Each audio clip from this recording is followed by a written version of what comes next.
Do you often wake up around 1 to 3 a.m., and then lie there tossing and turning in the quiet dark?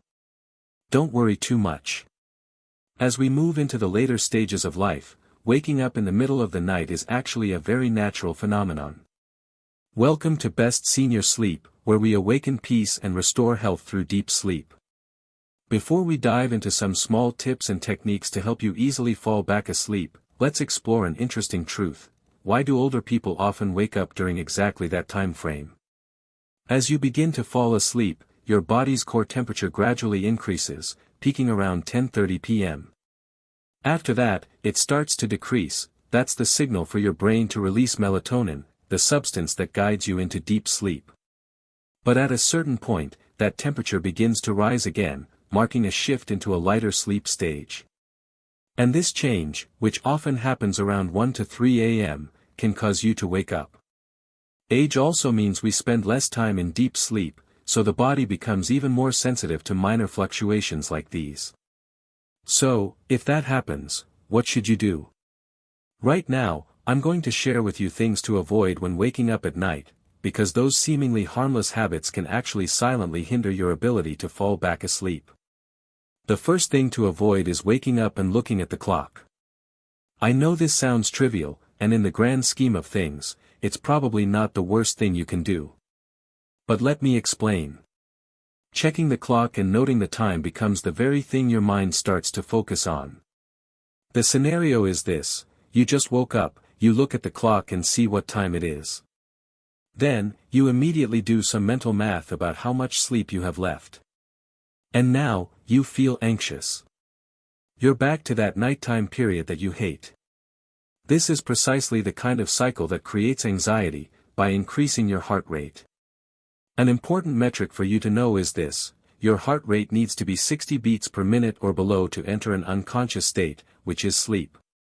So, the goal here is to completely avoid increasing your heart rate by not looking at the clock. The second thing to avoid is looking at your phone. This might seem obvious, but I understand. Almost everyone sleeps next to their phone. It's very easy to just reach for it, check the time, or see if there are any notifications. While I see this more often in younger patients, it's becoming increasingly common in older adults as well. There are two key things here. If your phone isn't already set to the lowest possible light level, the light from the phone can activate your brain, making it much harder to relax. And second, you are increasing your heart rate, which is the exact opposite of what I need you to do. The third thing to avoid, and I'm sorry to say this, is getting up and going to the bathroom. I want to be very clear about one thing: if you actually need to urinate, then please go. But many of my older patients, they wake up in the middle of the night and they say to themselves, "Oh, maybe I need to go to the bathroom." This can be an incredibly disruptive thing when trying to fall back asleep. Let me explain. Remember, to get into an unconscious state, you need your heart rate at 60 beats or below. So, what happens when you wake up to go to the bathroom? You transition from lying down to sitting, then to standing. And as you walk to the bathroom, and then walk back to your bed, what do you think you just did? You just increased your heart rate, which puts you at a disadvantage when trying to fall back asleep. Now, I want to say this: please don't stress about this too much.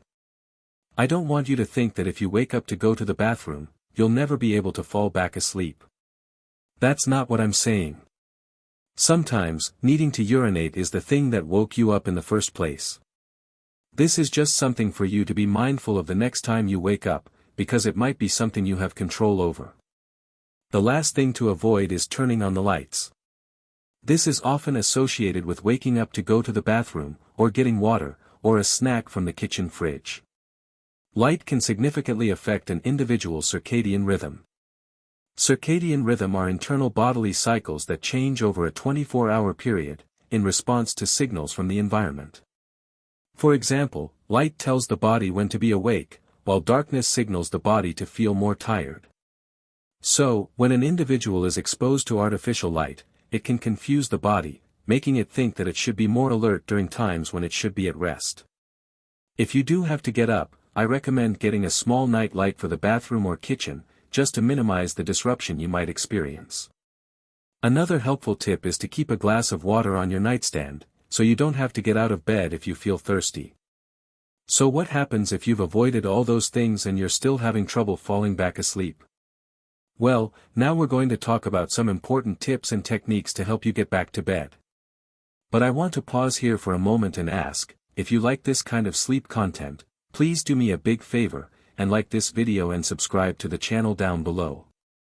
That truly means the world to us here at Best Senior Sleep, and that support allows me to continue making content like this for you in the future, and hopefully improving your sleep.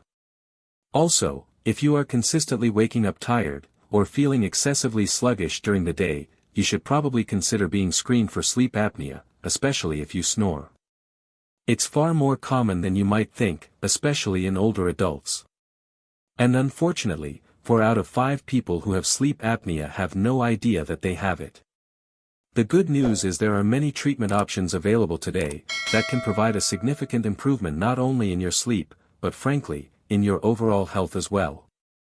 Another piece of good news is, you don't have to go to a sleep lab or see a sleep expert to be screened. There are now high-quality home sleep test devices available that allow you to test yourself right there in your own comfortable bed, and you can get the results back in just a few days. Okay, now I'm going to share my number 1 favorite technique, which I often recommend to people if they're having trouble falling back asleep, and it's called the 4-7-8 breathing technique. If you've heard of this technique, that's great. If not, it's a simple breathing technique to follow. Very simply, you inhale for a count of 4, you hold your breath for a count of 7, and then you exhale for a count of 8. And I want to be clear, you don't need to be dramatically inhaling and exhaling. This is a gentle breath, filling your lungs, holding it, and then pushing the air out. This forces you to use your entire lungs to breathe, rather than taking shallow breaths, which only fill about half of your lungs. By elongating your breath, you use your full lungs, and your heart doesn't have to beat as many times, thereby reducing your heart rate. Most older adults can get their heart rate down to around 60 beats per minute or lower.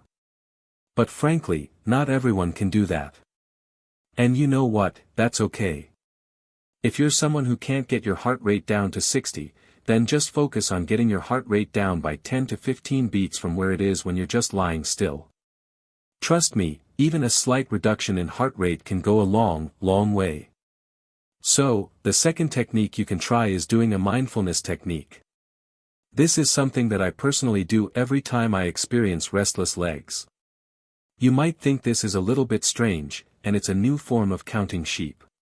It's called counting backward from 300 by threes. The way it works is, you close your eyes, you start at 300, then you count backwards to 297, 294, 291. You get the picture. Why is this helpful? It's a great distraction technique when you just can't turn your brain off. In many cases, I'll actually use this technique after I've used the 4-7-8 breathing technique. So, I might start my evening with the 4-7-8 breathing technique. Let's say I wake up in the middle of the night, I'll do about 10 cycles, and then I'll transition into counting backward from 300 by threes. The third mindfulness technique you can try is Jacobson's progressive muscle relaxation technique. The way it works is this: you focus on each part of your body and how your body feels, in a slow progression, from your feet all the way up to your head, and relax your muscles as you move up through your body. So, you start with your feet. You would tense your toes, hold for 30 seconds, and then release. Picture your feet, then you tense your toes, hold for 30 seconds, and then release. Now you know the difference between tense feet and relaxed feet. Next, move up to your calves. Again, you would tense both of your calves, hold for 30 seconds, and then release. You would gradually move up your body, tensing and relaxing muscle groups as you move up all the way to the top of your head.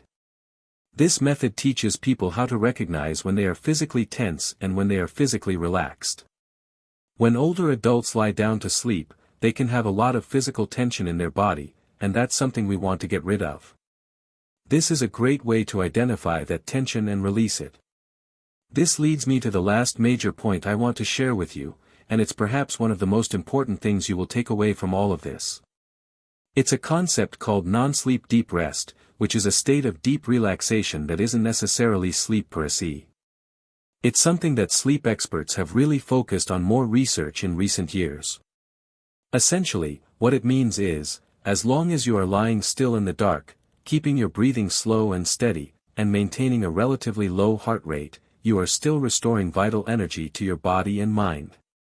For every hour you practice non-sleep deep rest, it is essentially equivalent to about 20 minutes of restorative sleep. So, if you are an older adult who is struggling to fall back asleep, and you've tried all the techniques and nothing is working, there's still a little bit of reassurance, a little bit of peace of mind, knowing that you are still getting that restorative energy to your body. Well, I know we covered quite a bit of information today, but I hope at least a few of those things will be really helpful to you, especially on those nights when sleep is difficult. If you've ever used a tip that helped you fall back asleep when you woke up in the middle of the night, please don't hesitate to share it below. Who knows, your experience might just become a valuable gift to someone else, and maybe I'll mention it in future stories.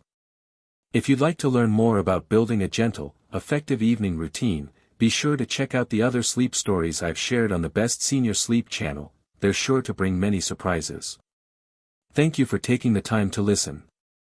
See you again in deep, peaceful sleep with Best Senior Sleep.